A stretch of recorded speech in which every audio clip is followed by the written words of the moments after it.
मनुष्य की लालसा बड़ी विचित्र होती है। सफलता पाने के लिए वो अंधी दौड़ में भाग लेता है। जीवन का लक्ष्य पाने के लिए वो जीना छोड़ देता है। स्वयं को और अपने समय को ऐसे व्यय करता है जैसे कि वो अमर है, कभी मरेगा ही नहीं। और जब मृत्यु की घड़ी समीप आती है तब उसे आभास होता है कि वो वास्तव में कभी जिया ही नहीं। रक्त श्वेत बहाकर अपना स्वास्थ्य बिगाड़कर असीमित धन कमाते हैं और फिर उसी बिगड़े स्वास्थ्य के उपचार के लिए उसी धन को पानी की भांति बहाते हैं और अंत में खाली हाथ रह जाते है ना विचित्र बात। तो किया क्या जाए? इस समस्या का हल क्या है? इस समस्या का हल है शांति।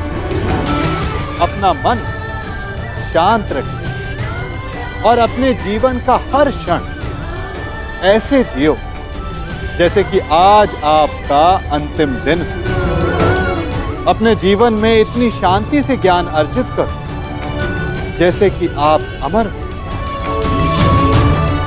मरना तो एक ना एक दिन सभी को है, परंतु इस विधि से आपका जीवन सरल, संपन्न और सफल हो जाएगा।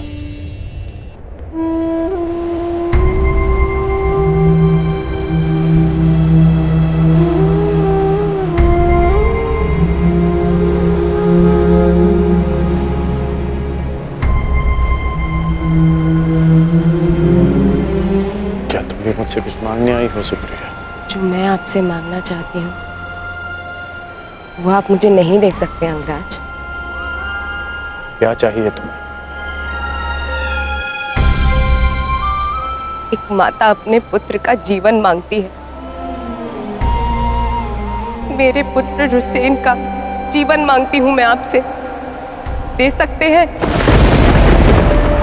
नहीं ना, क्योंकि इतने बड़े दानवीर भी नहीं हैं आप अंगराज। इसलिए अनुमति मांगने आई, जाने की अनुमति। मुझे समय चाहिए तब तक जब तक मुझे आपको देखकर मेरे पुत्र की याद आनी बंद हो जाए।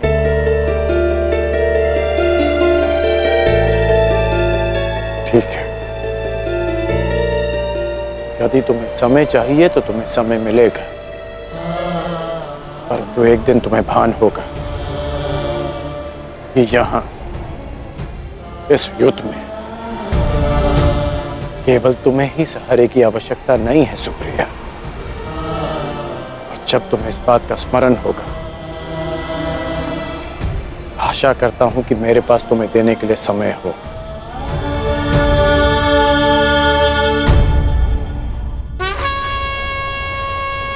युद्ध का 11वां दिन।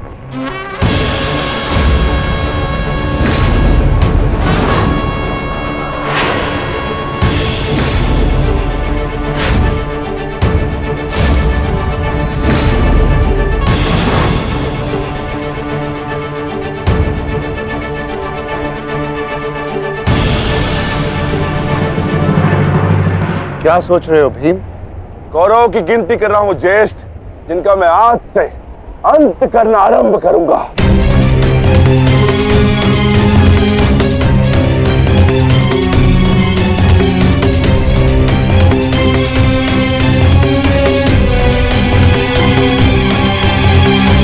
कौन का है? आचार्य द्रोण, युद्ध आरंभ होने वाला है, परंतु मित्र कर्ण कहां रह गया? कहां है वो?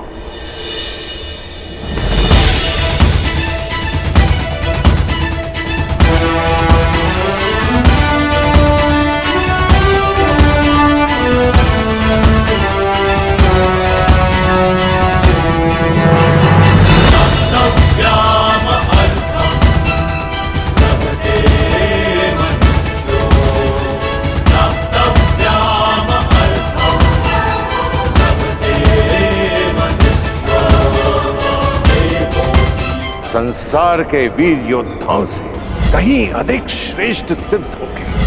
मैं तो चिरंजीवी हूं, तुम मृत्युंजय कर्ण बनोगे, कर्ण बनोगे।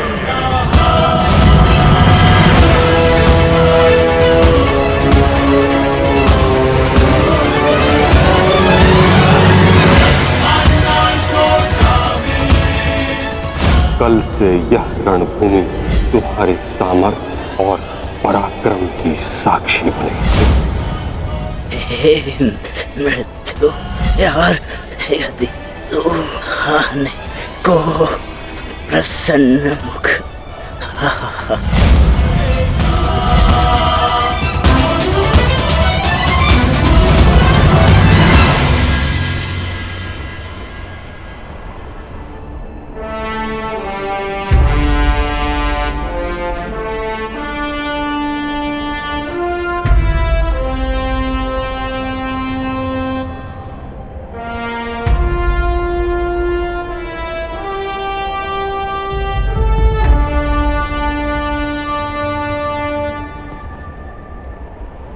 दिव्य दृष्टि से बाण शक्ति से जीते ये सारा रण, शांत चित्त धरे आत्मबल भरे जीते हर बाधा गढ़।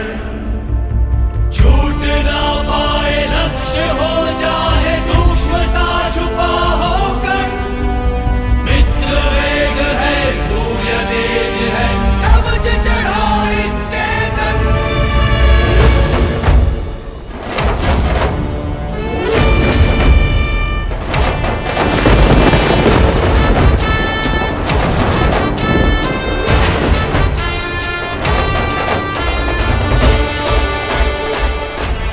हर हर महादेव।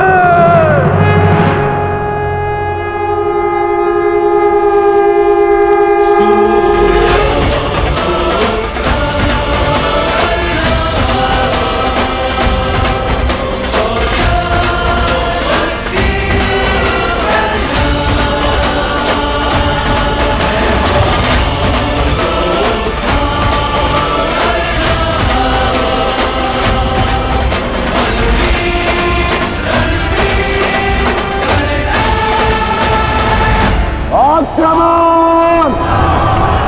आक्रमण!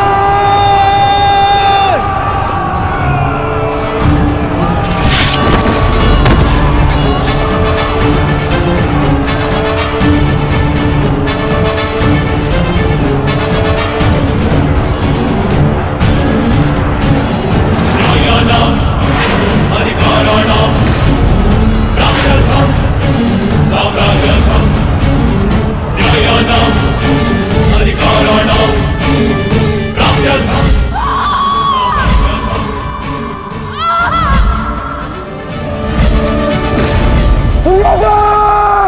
मैं तुम्हें आज नहीं छोड़ूंगा।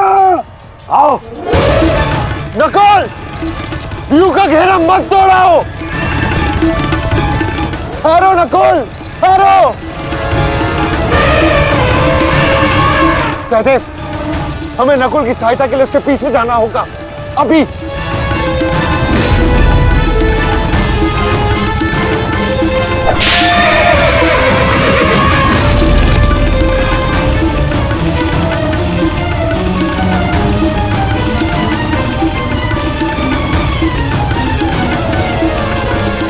दुर्योधन!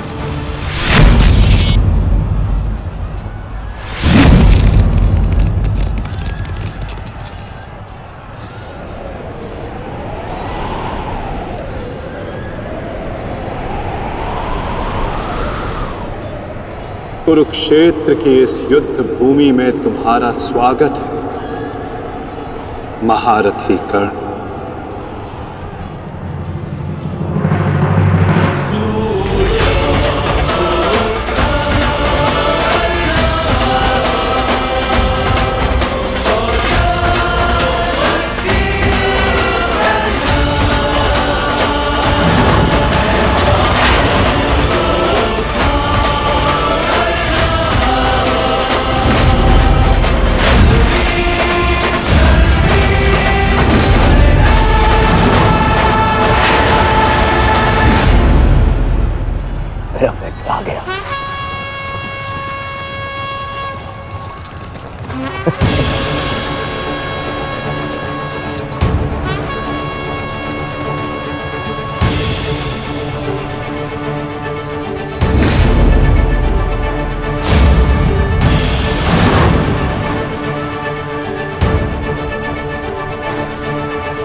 सज्ज हो ना पार्थ।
इतने वर्षों पश्चात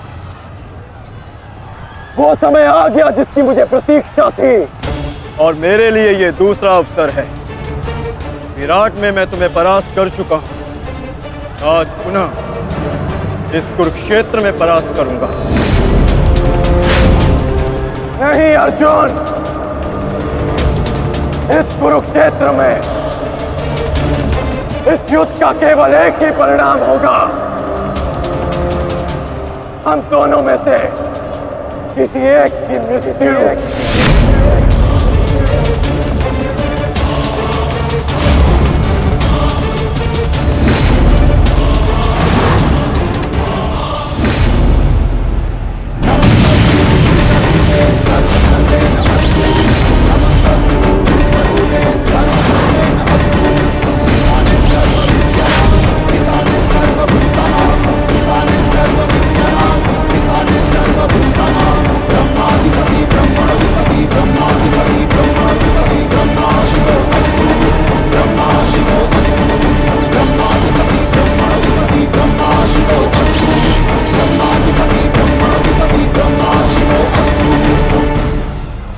देवराज इंद्र की अमोघ वाष्पी शक्ति।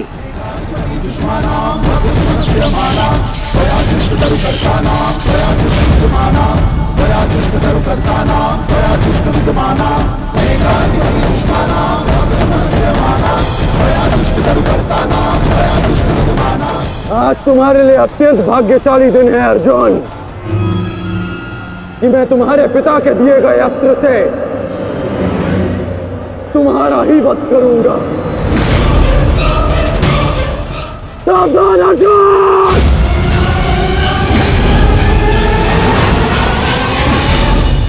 यदि मैं चाहूं तो इसी क्षण तुम्हारा अंत कर सकता हूं, परंतु मैं ऐसा नहीं करूंगा।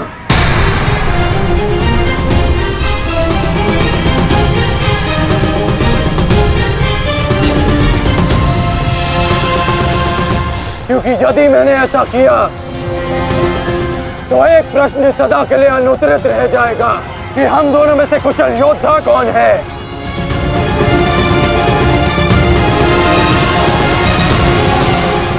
किस प्रश्न की बात कर रहे हो अंगराज? यदि मैं इंद्रदेव के दिए गए अस्त्र से अर्जुन का वध कर देता हूं तो सभी ये कहेंगे कि मैं अर्जुन से द्वंद्व करने में भयभीत हो गया, इसलिए मैंने युद्ध के आरंभ में ही इस अस्त्र का प्रयोग किया। अर्जुन, तुम्हें स्मरण है ना कि मैंने तुमसे क्या कहा था कि तुमने मेरे पुत्र को गौरवपूर्ण अंत दिया, तो मैं भी तुम्हें गौरवपूर्ण अंत दूंगा, और उसका आरंभ मैं इसी क्षण करता हूं।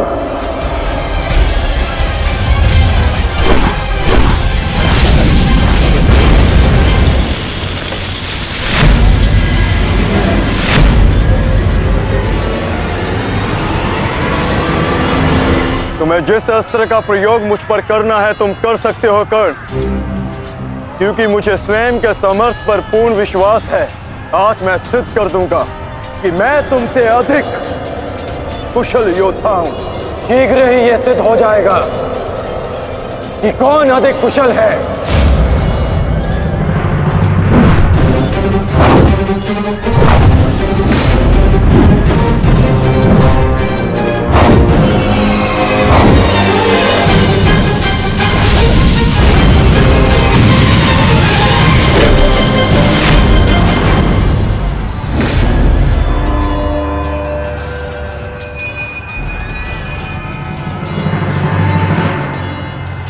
सावधान पार्थ, तुम्हारे समक्ष तुम्हारा सबसे कुशल प्रतिद्वंदी खड़ा है। गंगा पुत्र केवल तुम्हारे प्रहारों को रोक रहे थे, परंतु कर्ण तुम पर प्रहार करेगा और तुम्हें उसके प्रहारों से सावधान रहना है। स्वयं को बचाना है पार्थ।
यदि युद्ध में अपने प्रतिद्वंदी पर हावी होना हो तो अपने क्रोध को स्वयं पर हावी होने मत दो।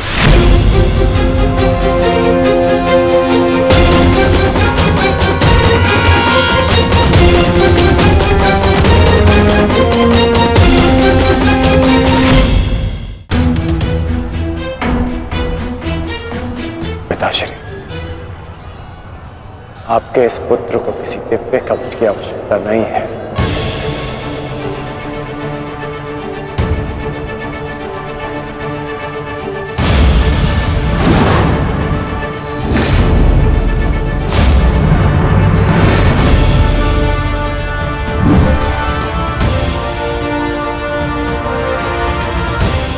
हट जाओ मेरे मार्ग से। मेरा लक्ष्य वो 100 कौरव भाई है, तुम लोग नहीं।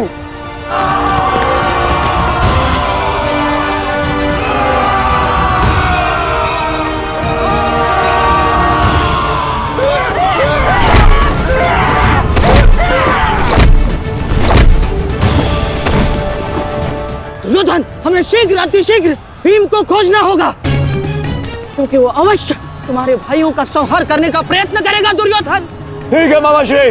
वैसे भी भीम को परास्त करके उसके घमंड को तोड़ना मेरे लिए सबसे बड़ी प्रसन्नता की बात होगी। नहीं दुर्योधन, मैं जानता हूं कि तुम पांडवों का अंत करने के लिए व्याकुल हुए जा रहे हो, परंतु इतनी व्याकुलता भी ठीक नहीं है ना? द्रोणाचार्य, अब आप हमारे सेनापति हैं, आप भीम से द्वंद्व करके उसे रोकिए।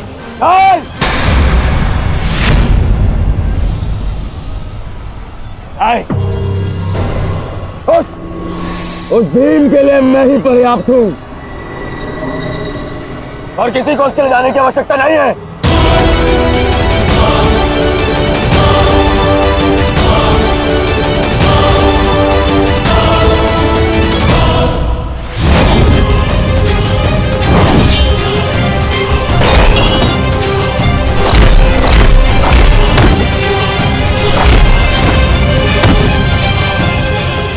इतना निर्बल भी नहीं हूं कि तू मेरा एक ही प्रहार में अंत कर सके। तुम्हें ऐसा लगता है कि मैं तुमसे अधिक शक्तिशाली हूं, तो जाओ, जाकर अपने भाइयों को अपने मृत्यु के लिए आमंत्रित करो। जाओ।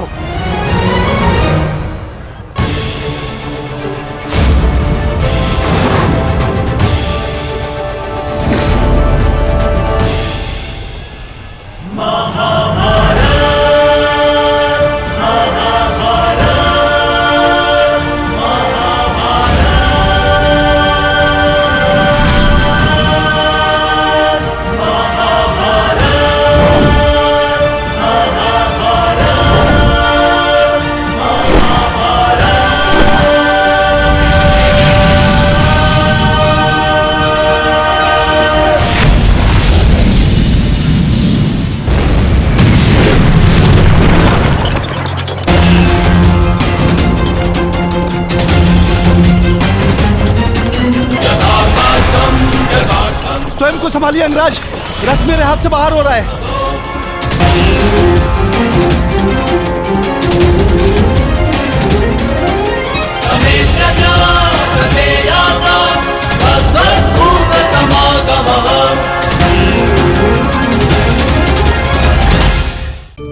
कल मुझे व्यापार में बहुत हानि हुई, कहीं भविष्य में फिर से हानि तो नहीं होगी? मनुष्य भी अपने जीवन में विभिन्न प्रकार के चिंतन करता है। जो बीत गया उसके विषय में रोता है और आने वाले कल अपने भविष्य से भयभीत रहता है। क्या आप भी कहीं इसी प्रकार के चिंतन में डूबे तो नहीं रहते? तनिक सोचिए, जो बीत गया उसे बदला नहीं जा सकता, अर्थात उसके विषय में शोक मनाकर कोई लाभ नहीं। और जो आने वाला भविष्य है, जिसके विषय में कोई नहीं जानता कि कल क्या होने वाला है, उसके विषय में भी चिंता करने से कोई लाभ नहीं। यदि आपको वास्तव में जीवन जीना है तो आज अभी में जी। यदि आपका आज सवर गए तो आपके अतीत में जो हानि हुई थी उसकी पूर्ति हो जाएगी और आपका आने वाला भविष्य भी सवर जाएगा।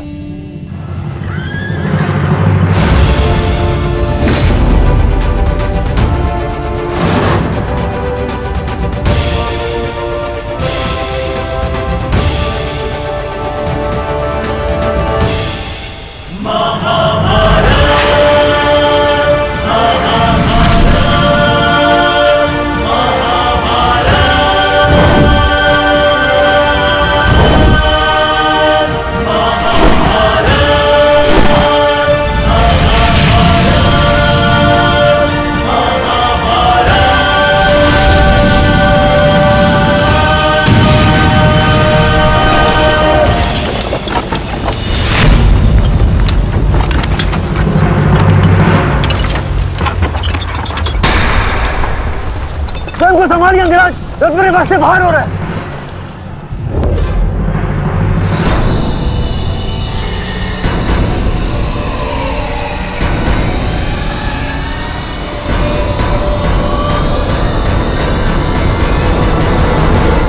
आदेश करें अंगराज। जब परिस्थिति पीछे ढकेले तो मनुष्य को आगे बढ़ परिस्थिति को पीछे ढकेल देना चाहिए।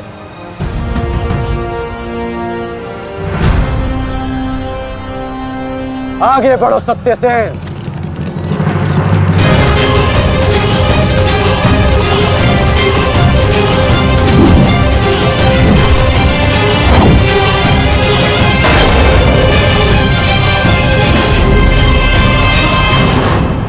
पिछली बार वो भाग्यशाली निकला, परंतु हर बार उसका भाग्य उसका साथ नहीं देगा। आचार्य, मैं जाके उस भीम को संभालता हूं, आप यहां रुक के सेना का नेतृत्व की।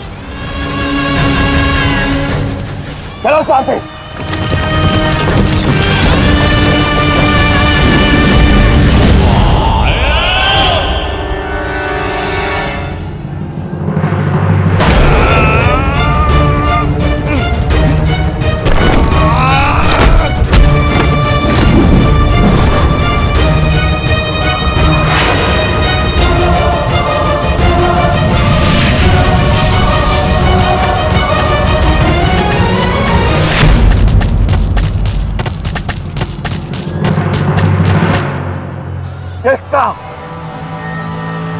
किसका इतना दुस्साहस? मेरा युवराज दुर्योधन का रथ रोके। बोलो किसका? ये साहस मैंने किया है काकाश्री।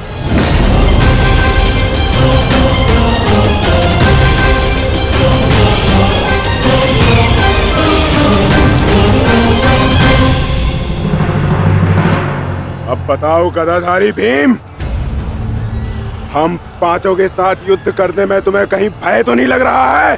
भय और भीम को तुम कौरव भाइयों से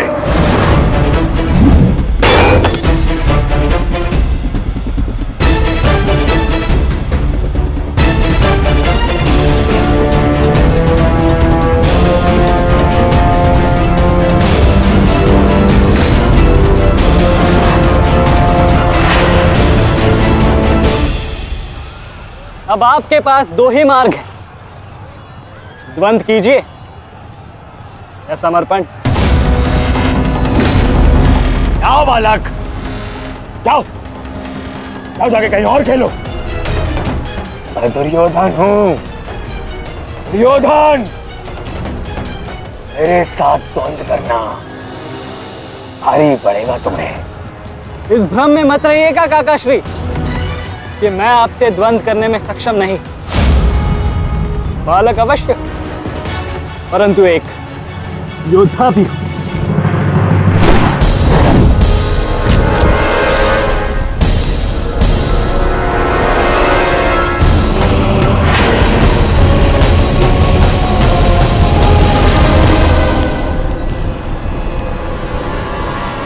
उत्तम,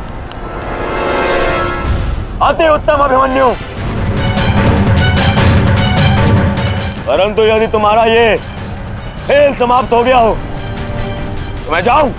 क्या है ना, बहुत ही महत्वपूर्ण द्वंद्व करने जाना है मुझे। तुम्हारे लिए समय नहीं है मेरे पास अलग। परंतु द्वंद्व में आगे जाने का अब एक ही विकल्प है काकाश्री, कि आप मेरी चुनौती स्वीकार करें और मुझसे द्वंद्व करें।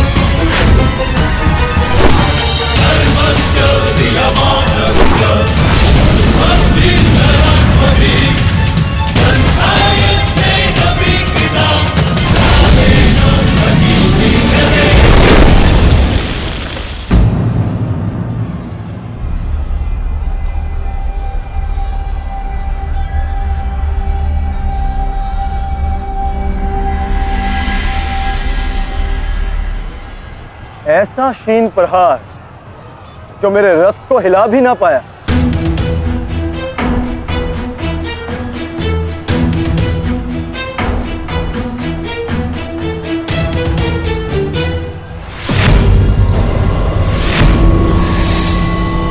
अच्छा, तो सब घेर कर प्रहार करोगे? करो करो अपनी मंशा पूरी।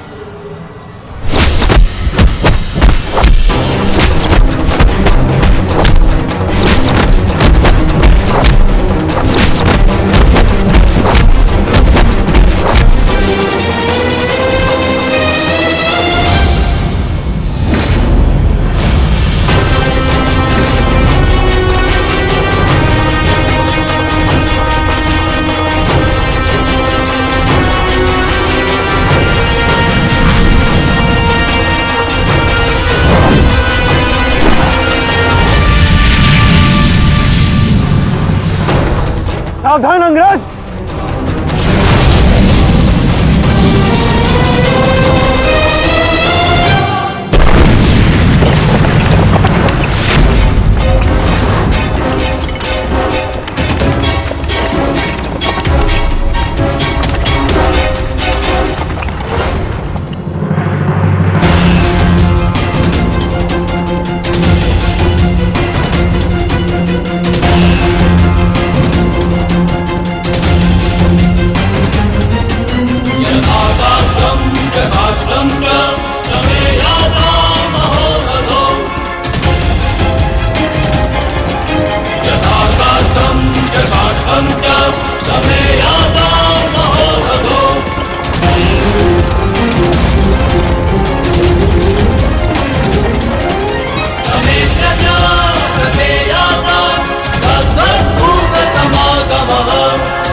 तू?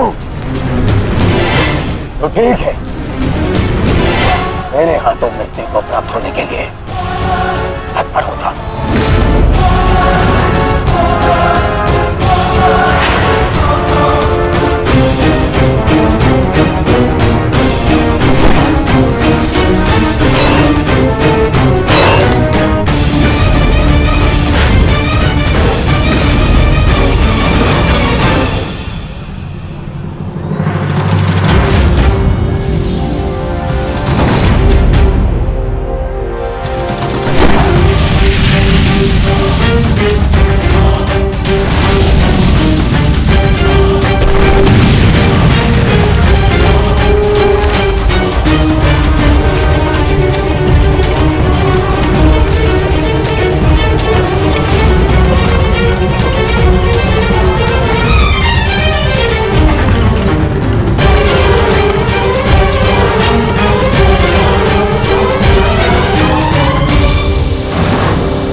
अंगराज, कुशल तो हैं आप?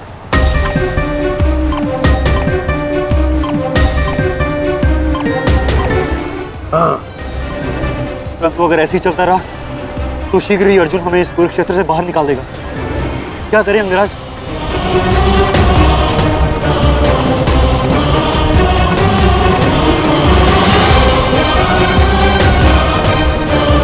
योद्धा के पास युद्ध के अतिरिक्त और कोई विकल्प नहीं।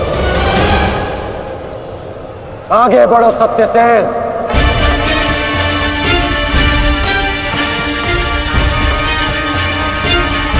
प्रतीत होता है माधव कि कर्ण को युद्ध भूमि से दूर रखने के लिए यह अस्त्र पर्याप्त होगा। किसी निर्णय पर शीघ्र पहुंच जाना उचित नहीं होता पार्थ।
अद्भुत, अति उत्तम,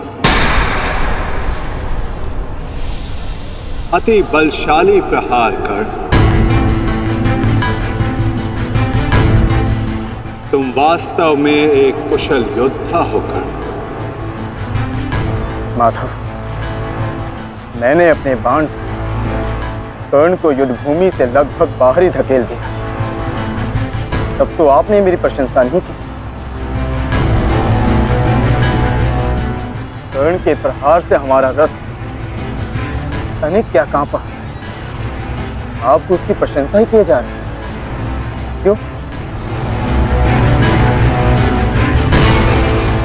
शत्रु हो या मित्र, प्रतिभा और कौशल की सदैव प्रशंसा करनी चाहिए पार्थ। यदि ऐसा है तो मेरे प्रहार कर्ण से अधिक शक्तिशाली थे, तब भी आपने मेरी प्रशंसा नहीं की। मानता हूं पार्थ कि तुम्हारे प्रहारों से कर्ण का रथ बहुत अधिक पीछे चला गया और कर्ण के प्रहार से हमारा रथ बस कुछ ही अंगुल पीछे गए। परंतु तुम ये मत भूलो पार्थ कि कर्ण के रथ पर बैठा सारथी एक सामान्य मनुष्य है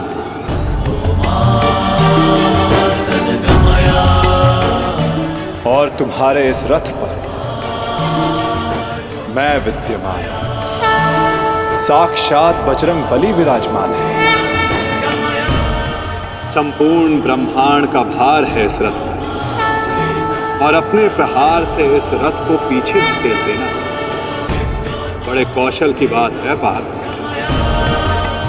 अब तुम ही बताओ पार्थ, मैं कैसे इतने कुशल योद्धा की प्रशंसा ना करूं?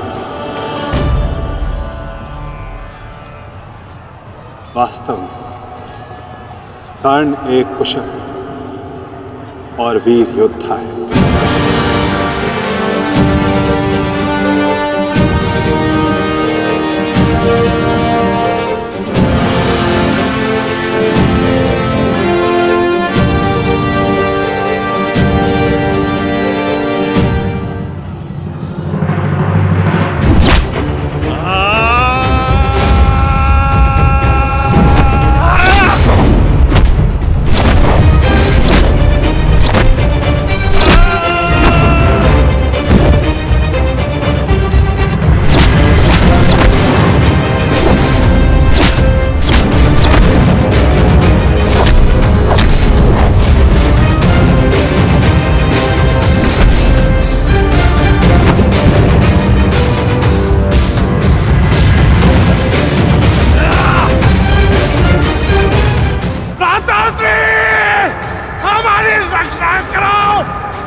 तुम्हारी रक्षा अब कोई नहीं कर सकता, क्योंकि तुम्हारे सामने भीम नहीं, तुम्हारा काल खड़ा है।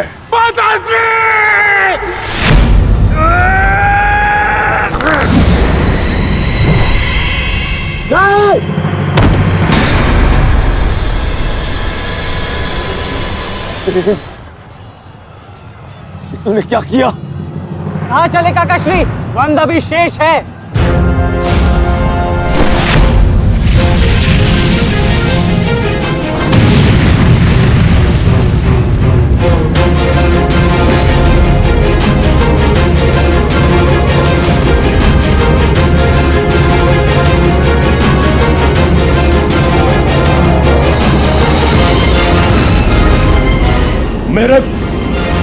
मेरे मार्ग में मत आ बालक, हट जाओ।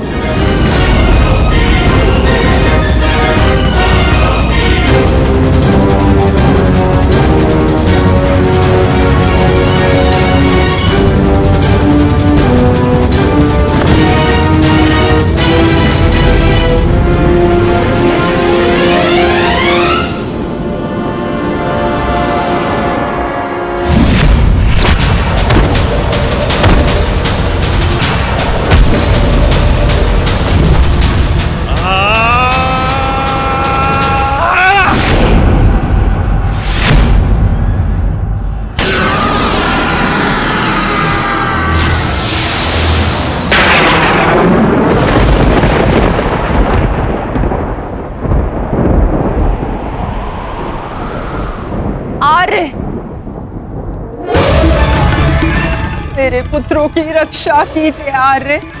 उनकी सुरक्षा के संकेत मेरे जलाए दीपकों की लौ डगमगा रही है। मेरा हृदय बहुत व्याकुल हो रहा है स्वामी। ये अवश्य ही कोई अपशगुन है।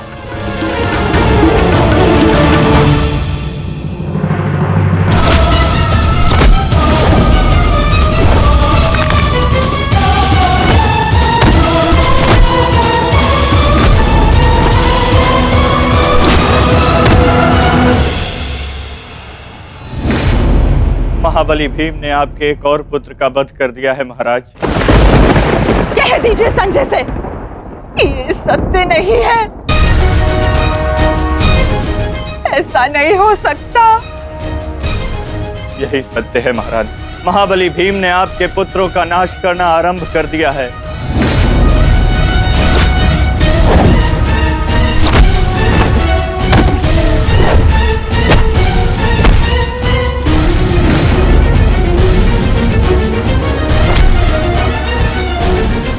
ये क्या किया तुमने भीम? ये क्या किया? सामर्थ्य है तो आकर मुझसे लड़। मेरे भाइयों का रथ क्यों मार रहा है?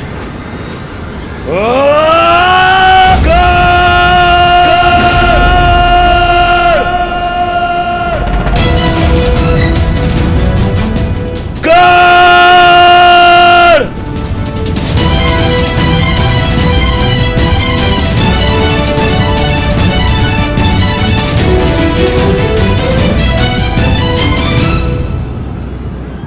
कायर की भांति क्या भाग रहे हो?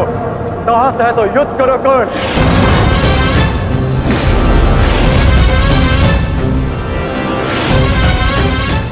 रणछोड़ की उपाधि मेरे लिए अपमान नहीं सम्मान है।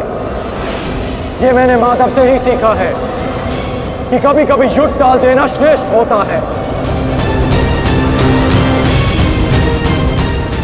हाँ, मैं स्वीकारता हूं कि मैं यह द्वंद्व पूर्ण छोड़कर जा रहा हूं, परंतु इस द्वंद्व को मैं बहुत शीघ्र ही पूर्ण करूंगा अर्जुन।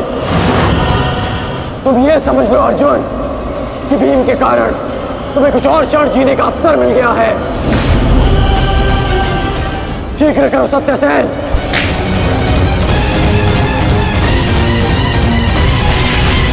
सावधान कर्ण।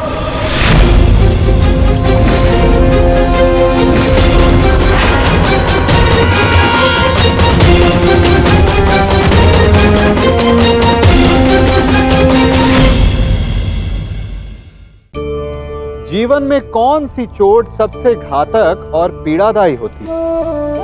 भूखे पेट की पीड़ा, या निर्धनता की मार, या प्रेम में आघात, या शत्रु का प्रहार? नहीं, सबसे अधिक घातक और पीड़ादायी होता है विश्वासघात।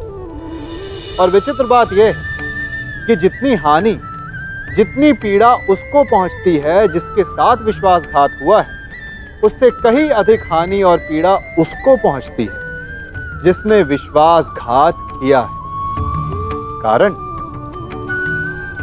भले एक बार के लिए विश्वासघाती को क्षमा कर भी दिया जाए, परंतु दोबारा भूल कर भी उस पर कोई मूर्ख भी विश्वास नहीं करेगा।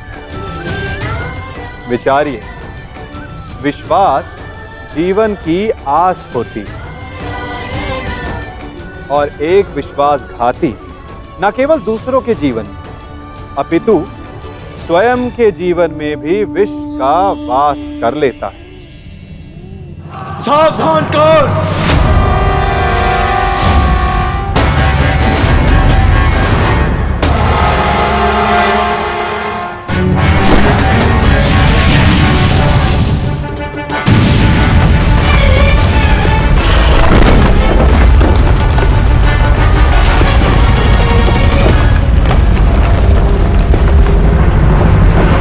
मैं यहां तुमसे नीति सीखने नहीं, युद्ध करने आया हूं। और आज मैं तुम्हें यह द्वंद्व छोड़कर नहीं जाने दूंगा।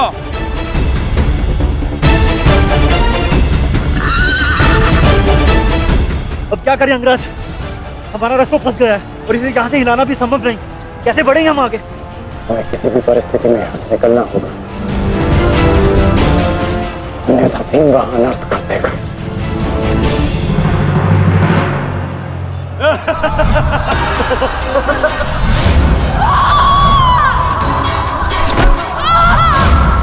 आओ दासी द्रौपदी, आकर मेरी टंगा में बैठो।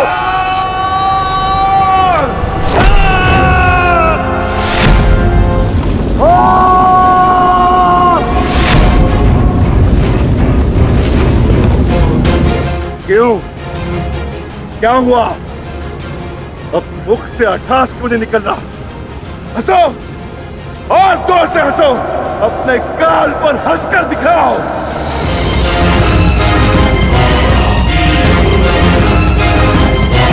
सैनिकों,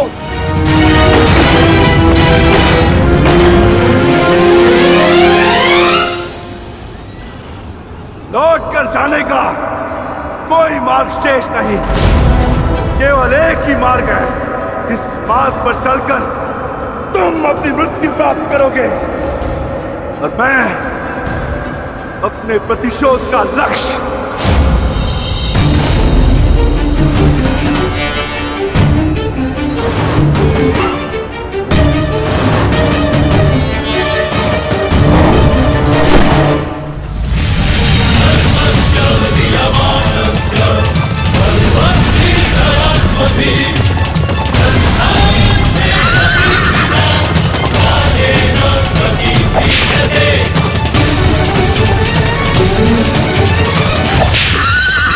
अर्जुन से बहुत ही कुशल सारथी हैं अंगराज। अर्जुन को इस प्रकार नहीं रोक पाएंगे आप। अब एक ही उपाय है।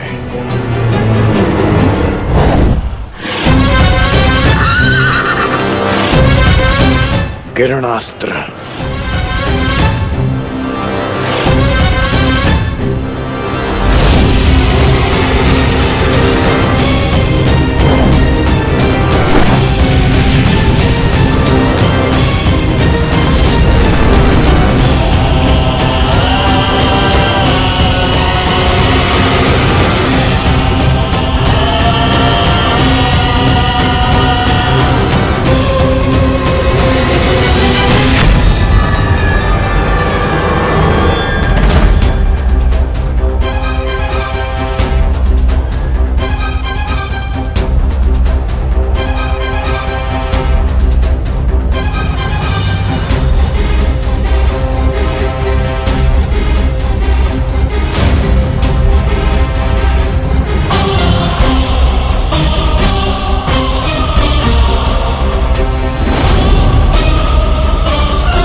कर्ण वहां है माधव। अश्वत्थामा!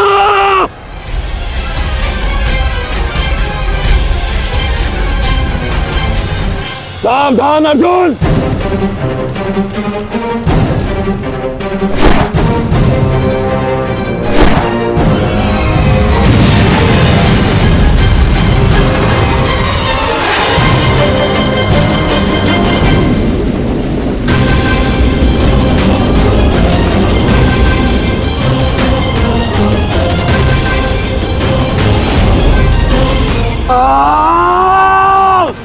संजय, तुम मौन क्यों?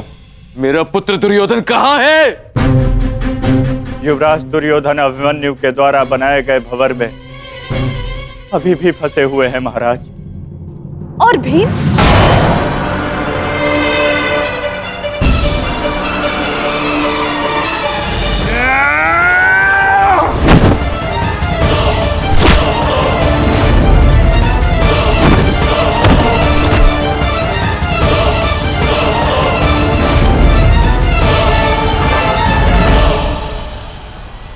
महाबली भीम आपके एक और पुत्र की ओर काल बनकर बढ़ रहे हैं महारानी।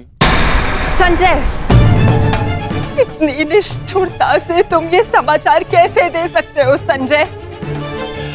कैसे? क्षमा चाहता हूं महारानी, किंतु मैं अपने कर्तव्य को पूर्ण कर रहा हूं और मेरा कर्तव्य ये है कि मैं आपको सत्य बताऊं। और सत्य ये है कि आपके पुत्रों का नाश आरंभ हो चुका है।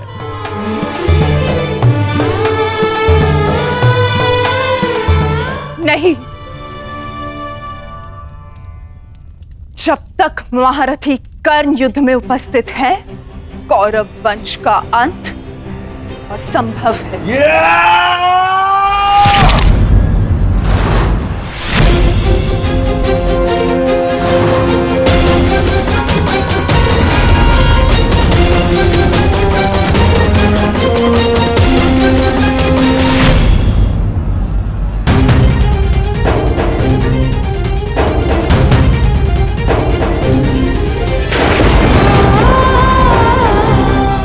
रक्त बह रहा है।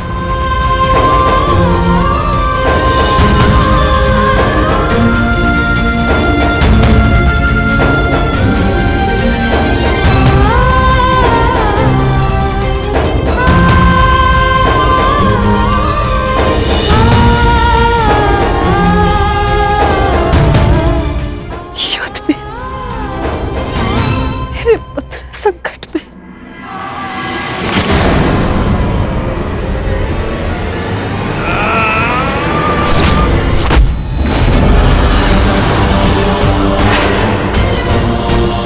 मैं तुम्हें चेतावनी दे रहा हूं कर्ण कि तुम मेरे और कौरव के मध्य मत आओ, क्योंकि तुम मेरा आखेट नहीं, तुम अर्जुन का लक्ष्य हो। मैं अपने अनुज से उसका लक्ष्य नहीं छीन सकता। इसका अर्थ ये नहीं कि मैं तुम्हें दोबारा छोड़ दूंगा।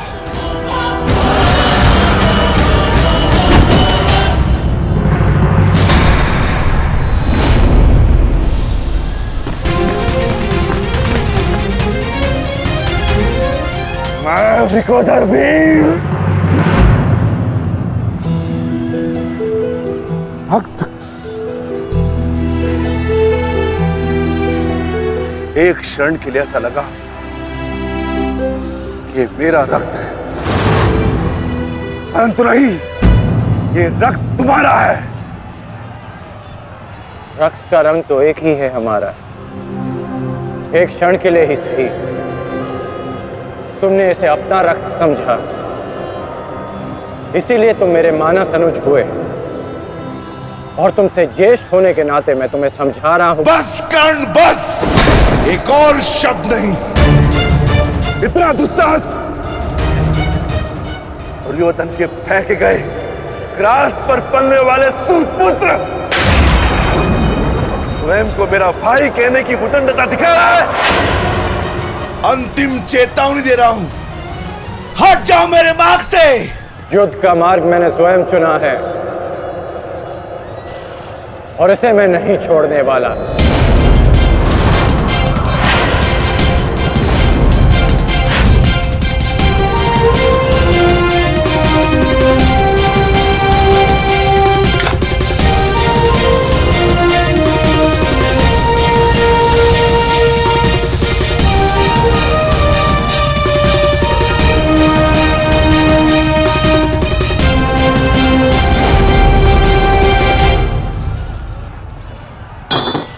इस रेखा को देख रहे हो भीम? इस रेखा के घेरे के भीतर कौरव सुरक्षित हैं। सूर्यास्त होने में कुछ ही क्षण शेष हैं। यदि कल भी युद्ध करना चाहते हो तो इस रेखा को मत लांघना। प्रतीत होता है कि तुम्हारी जीवन रेखा आज ही समाप्त होने वाली है कर्ण। कल का सूर्योदय क्या, आज का सूर्यास्त भी तुम्हारे भाग्य में नहीं। सूत पुत्र कर्ण, मैं तुम्हें एक अवसर देता हूं, प्रहार करो मुझ पर, आओ युद्ध करो मुझसे, आगे बढ़ो कर्ण।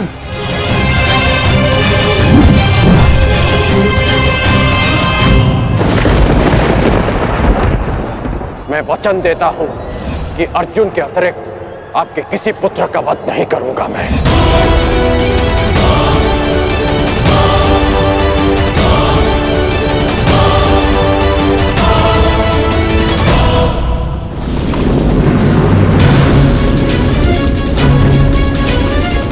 इस भंवर को ऐसे नहीं तोड़ा जा सकता। इसे तोड़ने के लिए मुझे इस भंवर के दिशा के विपरीत दिशा में घूमना होगा ताकि इस भंवर का प्रभाव कम कर सकूं।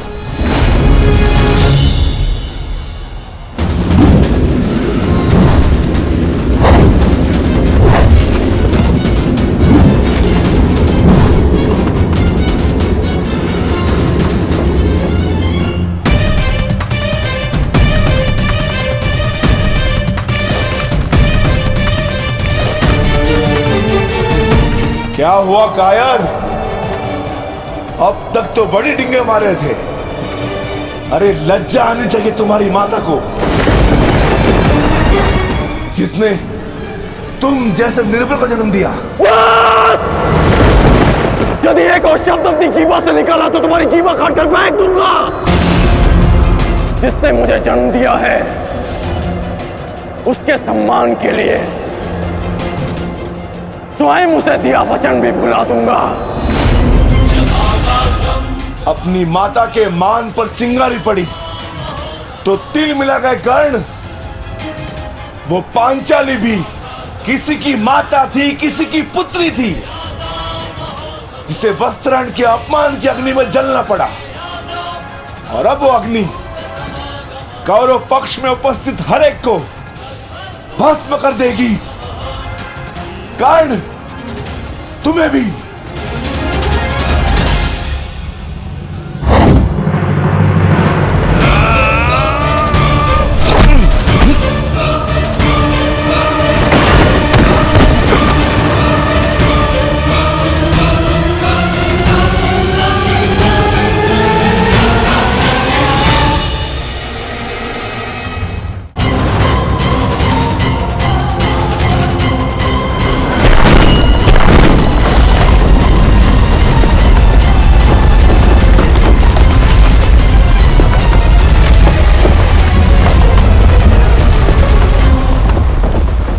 एक महत्वपूर्ण सूचना है कौंते। वृकोदर भीम और अंगराज कर्ण के मध्य महाविकट द्वंद्व हो रहा है और परिणाम के संकेत शुभ नहीं है।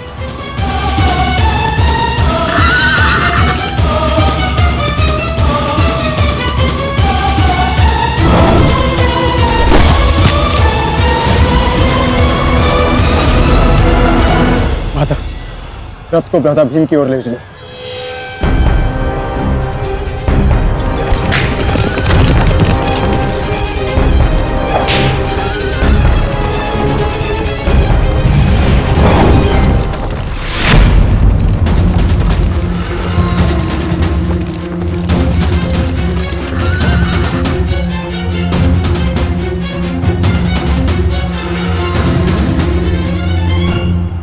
अर्जुन, तुमने हर एक परीक्षा में सफलता पाई है।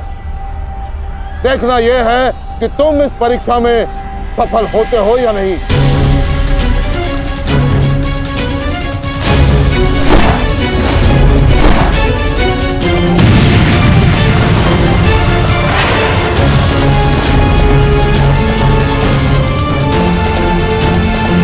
कृष्णदेव, रथ अर्जुन की ओर से चारों द्रोण का ध्यान हटाओ। सारथी, आगे बढ़ो।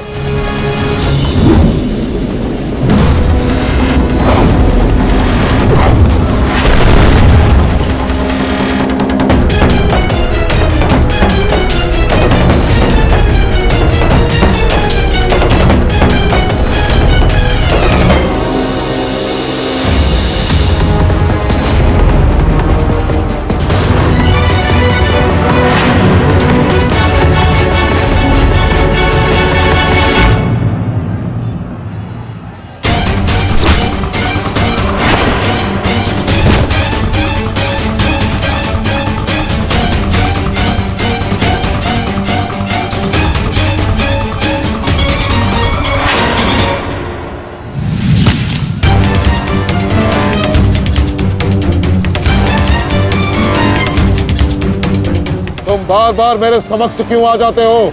क्योंकि आपके प्रारब्ध में मुझसे द्वंद्व लिखा है आचार्य, अर्जुन से नहीं। हट जाओ मेरे मार्ग से। सावधान।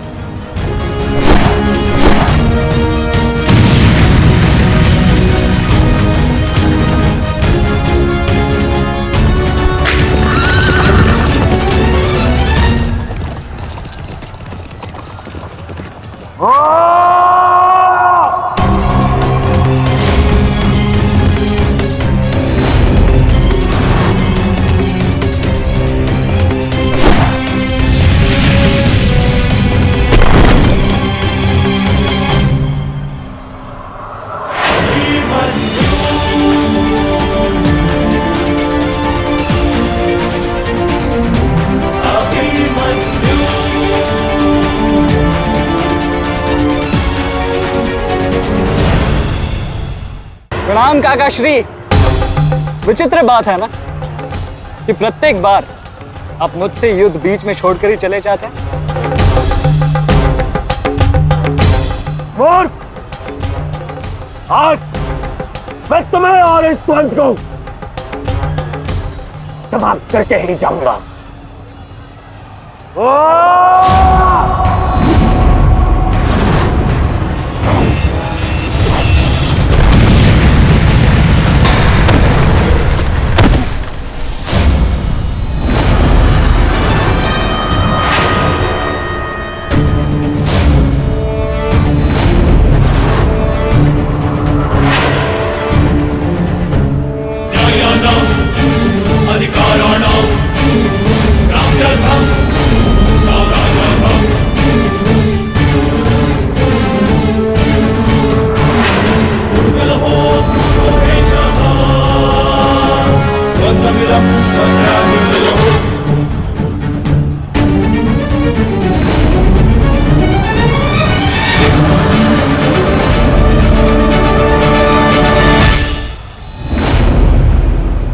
अपना सर्वश्रेष्ठ प्रदर्शन करना पुत्रों।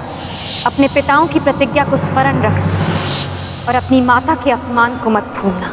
पुत्र, ये धागा तुम्हारी हर विपदा से रक्षा करेगा।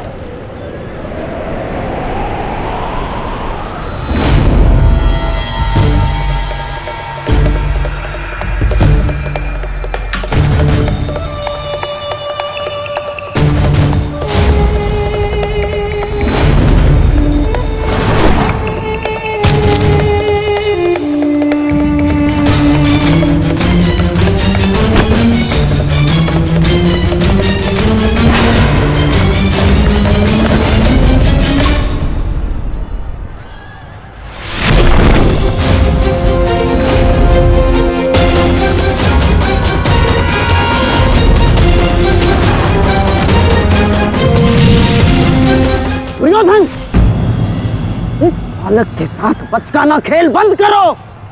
वहां देखो, कर्ण और भीम के मध्य घातक संग्राम छिड़ा है। इससे अच्छा अवसर कभी नहीं मिलेगा मेरे होने वाले सम्राट। ना, जाओ और इस दुस्साहसी भीम का अंत कर दो। जाओ।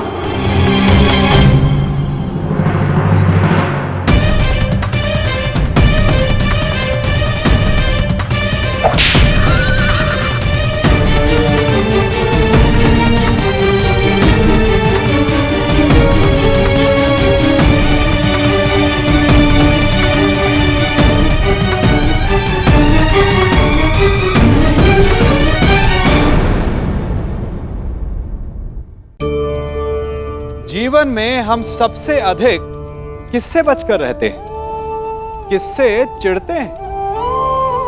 सोचिए। उत्तर मिल गया ना। हम उससे चिढ़ते हैं जो हमसे चिढ़ता है, जो हमारी निंदा करता है। हम उससे बचकर रहते हैं, दूर रहते हैं। हमें लगता है कि वो व्यक्ति हर स्थान पर हमें नीचा दिखाएगा, हमारा अपमान करवाएगा। परंतु तनिक सोचिए, क्या एक निंदक से दूर रहना उचित है? नहीं। एक निंदक के जितना समीप रहो उतना ही श्रेयस्कर है। हमारे मित्र हमारी कमियों को छिपाते हैं, हमारी भूलों को दबाते हैं, परंतु एक निंदक हमारी कमियां हमारे समक्ष लाता है, हमें हमारे वास्तविक रूप से अवगत करवाता है। अपनी कमियों को समझकर हम उन्हें सुधार सकते हैं, अपने व्यक्तित्व को संवार सकते हैं। इसलिए निंदक के लिए अपने मन में बैर नहीं, सम्मान और धन्यवाद का भाव होना चाहिए।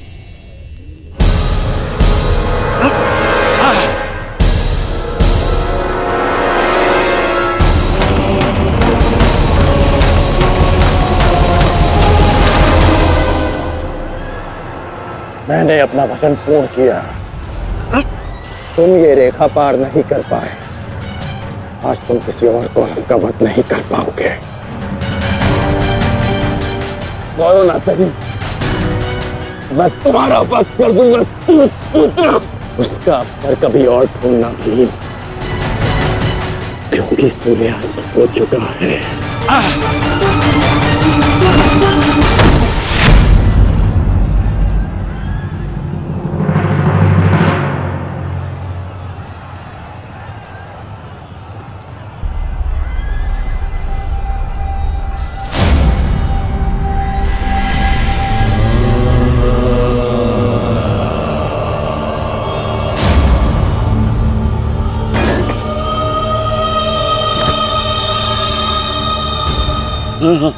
अनुज, मुझसे बात करो। तुम्हारा चेष्टा है, उत्तर दो से।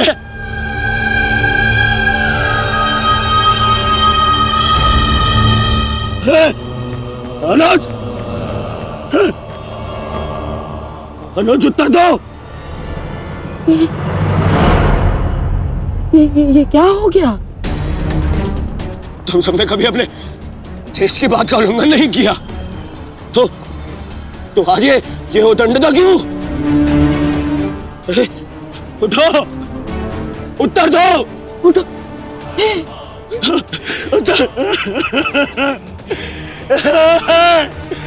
बात करो मुझसे।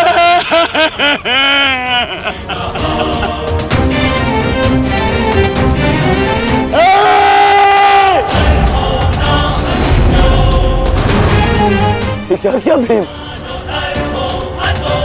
ये क्या किया तुमने? केवल कहने को ज्येष्ठ भ्राता था मैं पिता से अधिक इन्होंने मुझे सम्मान दिया है। ये चाहते थे कि अपने कंधे पर उठाकर मुझे सम्राट के सिंहासन तक लेके जाएंगे। बस तुमने मुझे विवश कर दिया।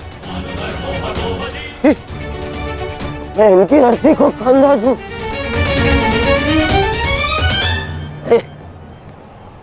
तुमने उचित नहीं किया है भीम, उचित नहीं किया। मैं छोड़ूंगा नहीं तुम्हें, विकोदर मैं नहीं छोड़ूंगा।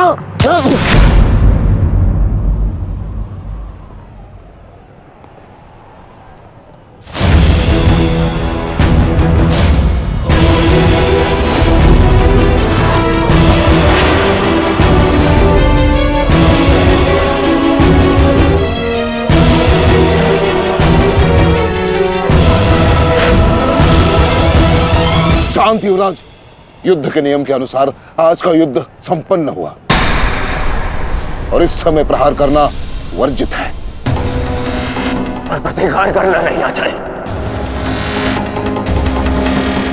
प्रतिकार नहीं। पांडुपुत्र!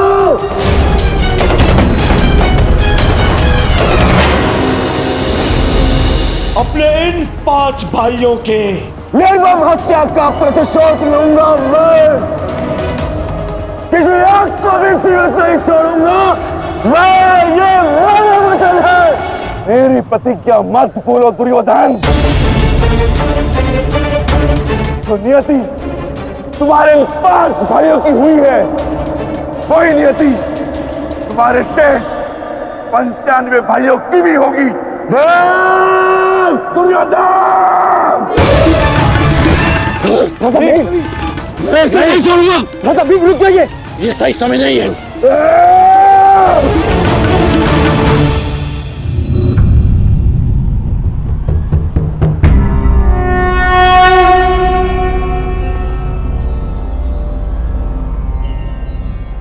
श्रेष्ठ यही होगा कि दोनों पक्ष अपने नियमों को स्मरण रखें। सूर्यास्त्र हो चुका है और उसके साथ ये युद्ध भी समाप्त हो चुका है। आप दोनों अपनी भावनाओं को कल के लिए शेष रखें और वही उचित रहेगा।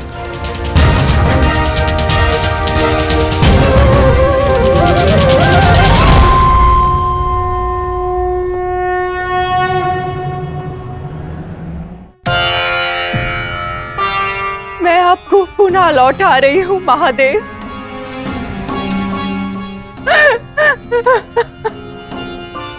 आपने मुझे 100 पुत्रों को आशीर्वाद दिया था और आज मुझे उन्हीं पुत्रों की मृत्यु का दुख भी दे रहे हैं।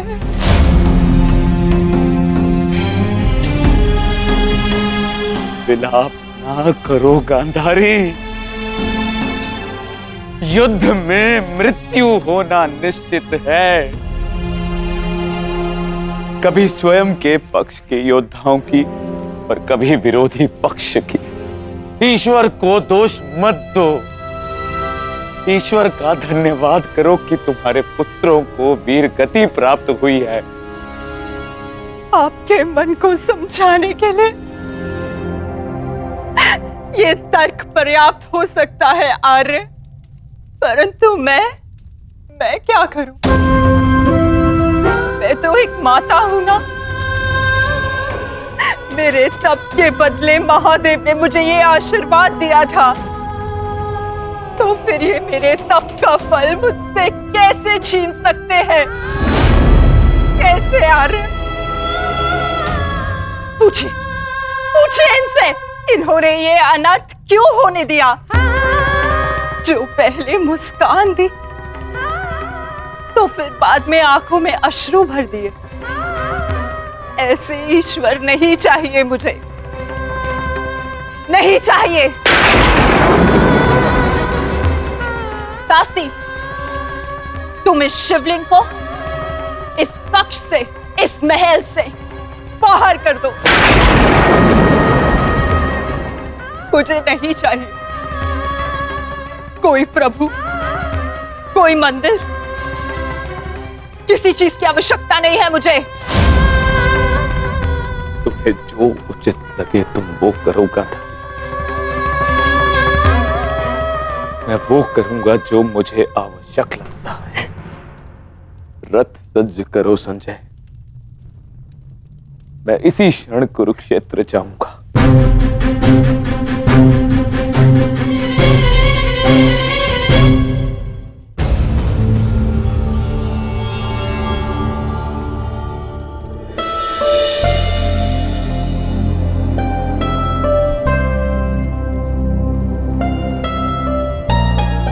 पुत्र,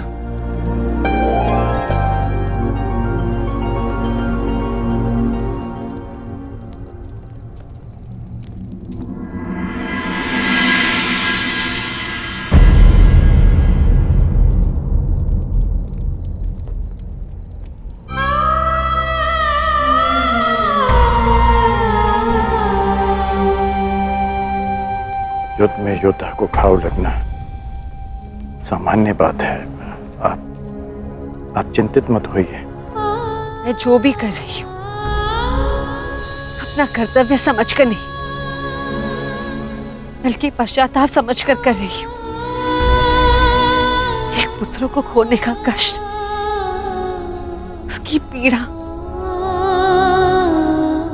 एक माता ही समझ सकती है।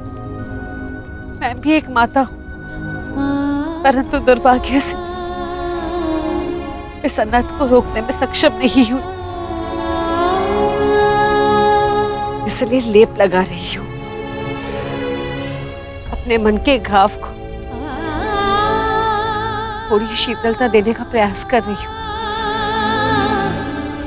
पुत्र, तुम दुर्योधन के पास जाओ। इस समय उसे अपने मित्र की सबसे अधिक आवश्यकता है।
मौन रहो और इस अंतिम संस्कार की विधि को रोको।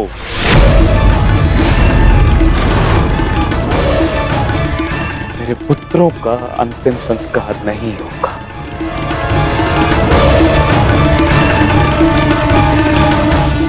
महाराज, ये कैसा अनर्थ करने जा रहे हैं आप?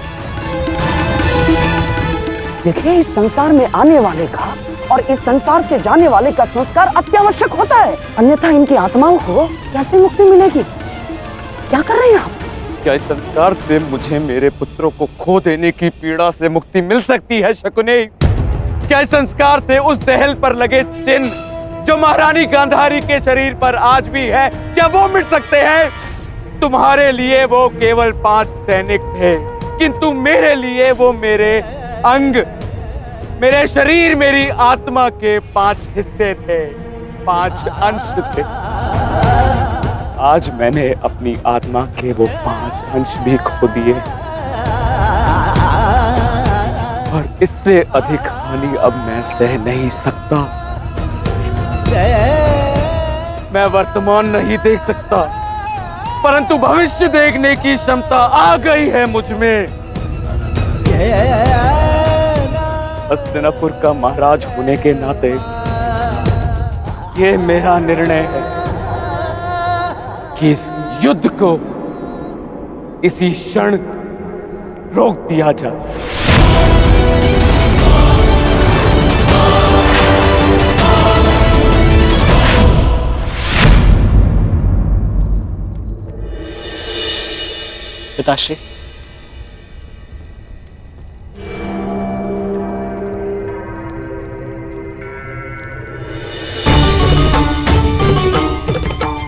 ये किसके लिए? आपके लिए पिताश्री। आज आपको अंगराज कर्ण के 2 बाण लगे थे ना, उनके उपचार के लिए।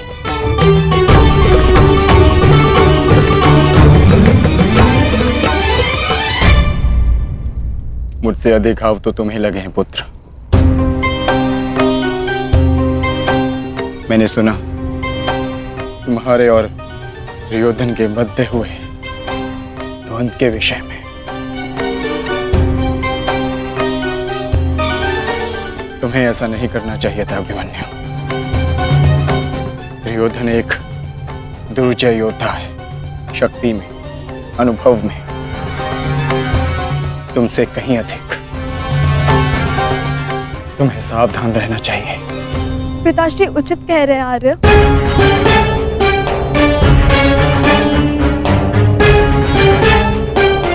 किंतु एक योद्धा के लिए ये विचार सुनना और स्वीकार करना दोनों ही अनुचित है। और छिपकर 2 योद्धाओं की बातें सुनना भी अनुचित है उत्तर। इसलिए यहां आओ।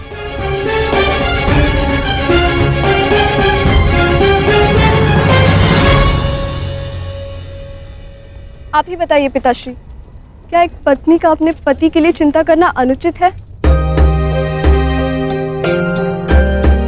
आप कहते हैं तो ये मान जाते हैं, और मैं कहूं तो ये मुझ पे बरस पड़ते हैं।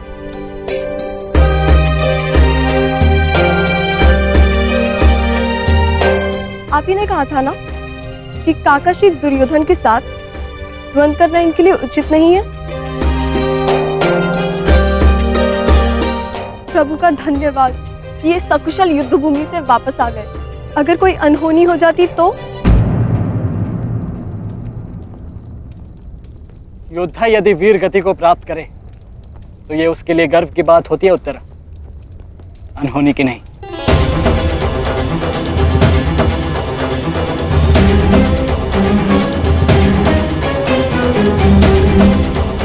मुझे तुम्हारे साहस और कौशल पर गर्व है पुत्र,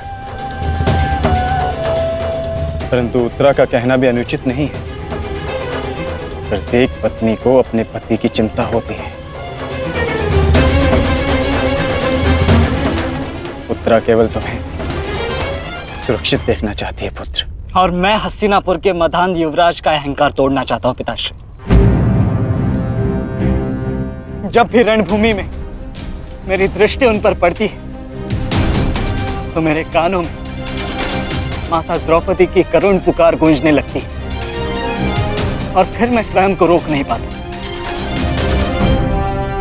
तो आप दोनों पूर्णतः निश्चिंत रहिए।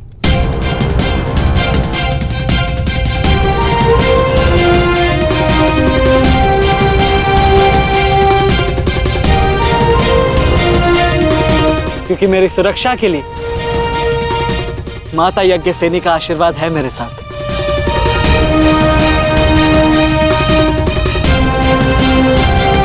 और जब तक ये मेरे साथ है मुझे कुछ नहीं हो सकता।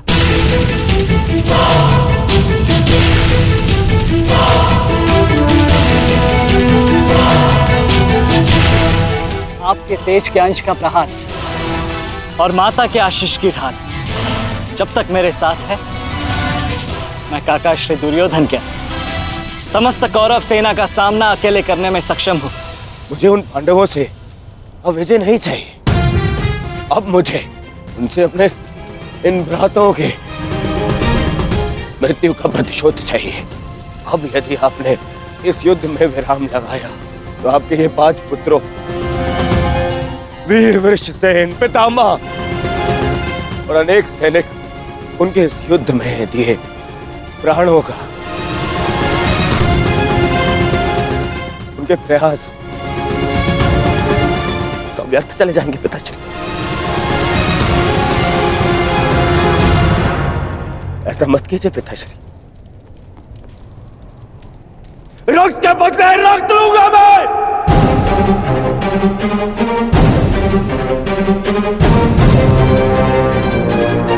अपने अपने अपने अपने पुत्र को है, वो पांडव अपने पुत्र को के और हम तुझे पाएंगे पिताश्री। मूर्खतापूर्ण बातें मत करो दुर्योधन। पितामह और अपने भाइयों के परिणाम से आने वाले भयानक भविष्य के संकेत को समझो। तुम्हारे होते हुए, गुरु द्रोण के होते हुए, कर्ण के होते हुए मेरे 5 पुत्रों को निर्दयता से मार दिया गया। पुत्रों को खोकर मैंने युद्ध जीत भी लिया,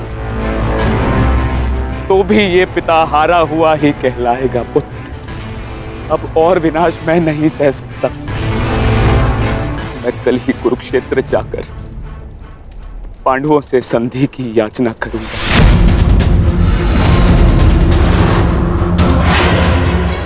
पांडवों से अपने पुत्रों के प्राणों की रक्षा की याचना करूंगा मैं,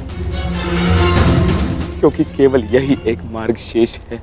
मुझे इस युद्ध भूमि, इस युद्ध से दूर रखने का एक और उपाय है पिताश्री।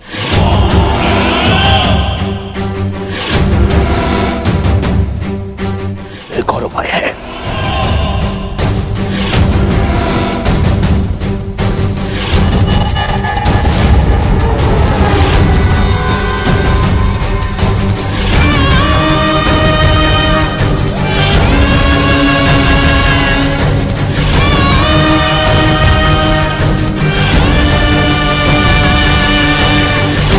और उपाय ये है कि आप इसी क्षण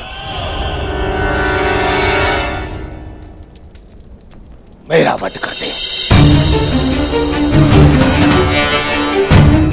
अभी मेरे प्राण हर ले, क्योंकि मैं न संधि करूंगा और न ही याचना करूंगा उन पांडवों के समक्ष।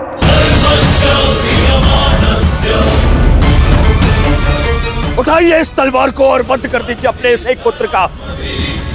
अपने इस एक पुत्र का वध करके बचा लीजिए अपने शेष 94 पुत्र। 94 पुत्र।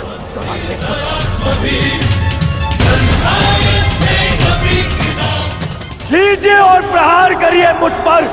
लीजिए, उठाइए इसे और प्रहार करिए अपने इस पुत्र पर, कि वो अब पांडवों के समक्ष नहीं झुकेगा। मेरे मित्र से पूर्व आप मेरा वध करें।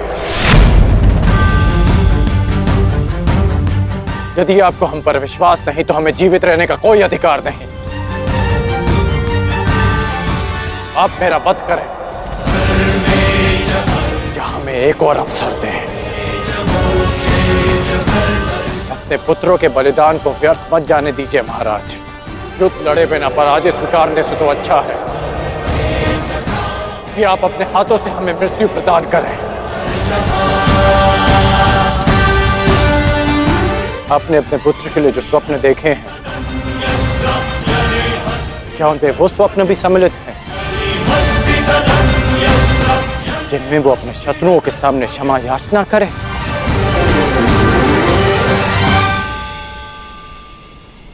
जिसके शीश पर आप सदा सम्राट का मुकुट देखना चाहते हैं, क्या उसके पैरों में बेड़ियां देख पाएंगे आप? यदि हां, तो आप मुझे मृत्यु प्रदान करें, और यदि ना, तो आप मुझे एक अवसर दीजिए। आप हमारे महाराज हैं, हम सब आपके आदेश के अधीन हैं, किंतु आपका ये आदेश हस्तिनापुर और समस्त कौरव वंश के आत्मसम्मान को सदा के लिए नष्ट कर देगा।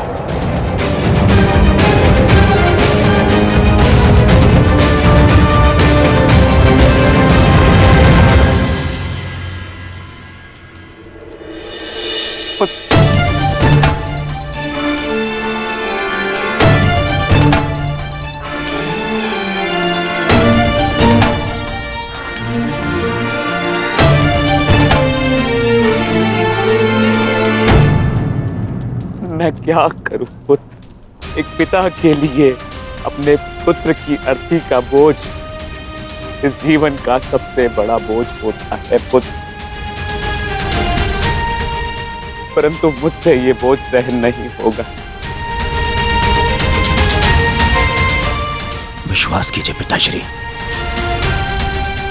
अभी बोझ हम नहीं, अब वो पांडव उठाएंगे।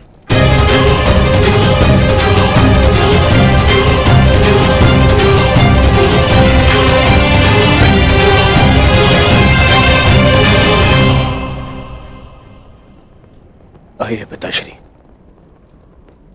मेरे वीर भ्राताओं को ससम्मान विदा करें।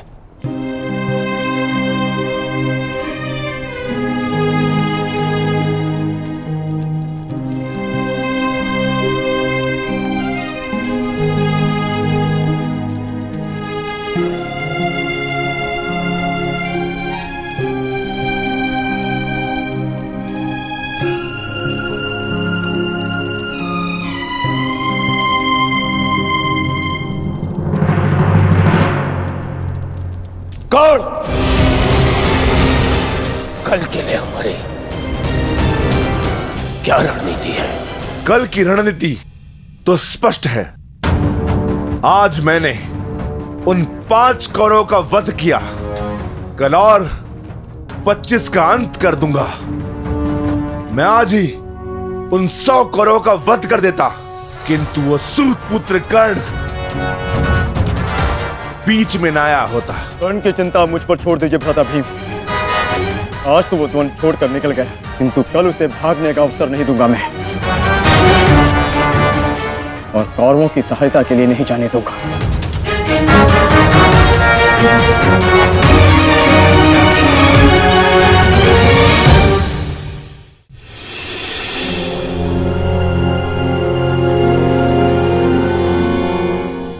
महाभारत का 12वां दिन है कल,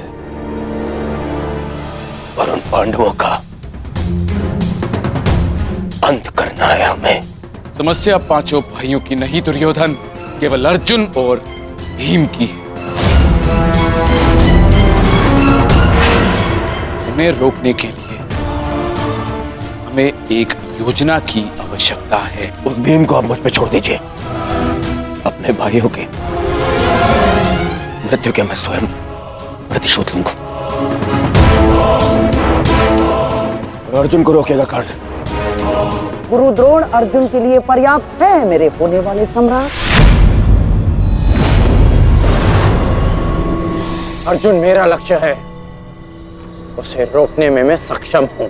तुम्हारे कौशल और सक्षमता पर मुझे कतई संदेह नहीं है अंगराज, परंतु पता नहीं क्यों तुम उसका उपयोग नहीं कर पा रहे हो। नहीं तो आज युद्ध के आरंभ में ही वास्तविक शक्ति का उपयोग करके तुम अर्जुन का अंत कर सकते थे कर्ण, परंतु तुमने ऐसा नहीं किया। आपको तो कुशलता दिखानी थी, परंतु स्मरण रहे ये समय कुशलता दिखाने का नहीं है अंगराज। शीघ्र अतिशीघ्र युद्ध समाप्त करने का है। और यदि तुमने आज ऐसा किया होता अंगराज कर्ण, तो आज 5 कौरवों की नहीं 5 पांडवों की चिता जल रही होती। मामाजी, कर्ण को कब कौन सा अस्त्र चलाना है ये निर्णय उस पर छोड़ दीजिए। आज हम सब ने कर्ण का कौशल देखा है। मेरे अन्य भ्राता आज सुरक्षित है, तो वो कर्ण के कारण। अरे परंतु का समय नहीं है मामाजी, और नहीं आरोप प्रत्यारोप का। ये समय है साथ रहने का, उनका और उनके उन उदंड पुत्रों के अंत करने का समय है ये।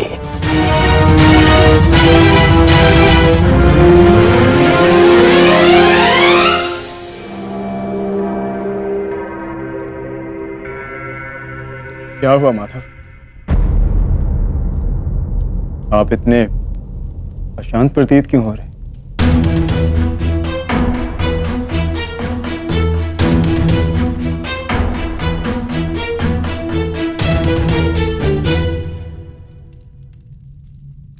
यह अशांति आज के युद्ध के परिणाम की है पार्थ।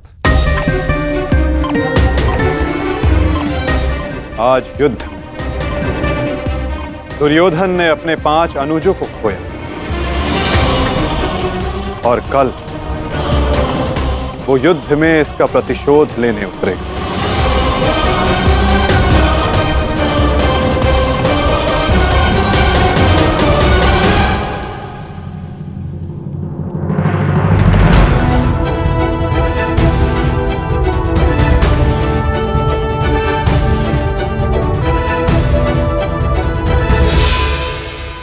आचार्य की व्यूह रचना तुम सुन चुके हो मित्र,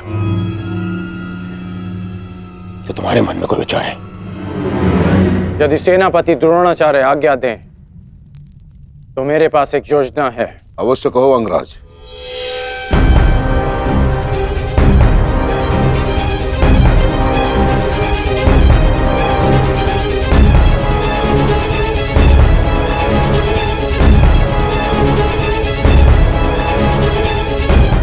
अद्भुत गण, अब उन पांडवों का विनाश निश्चित है। अब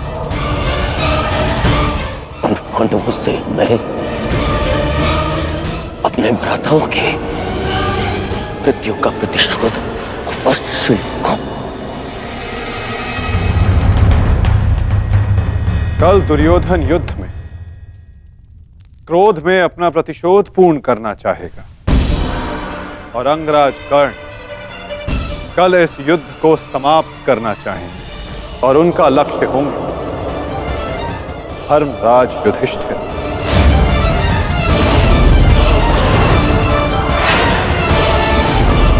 और हम सब का लक्ष्य होगा कौरवों की रणनीति को तोड़ देना।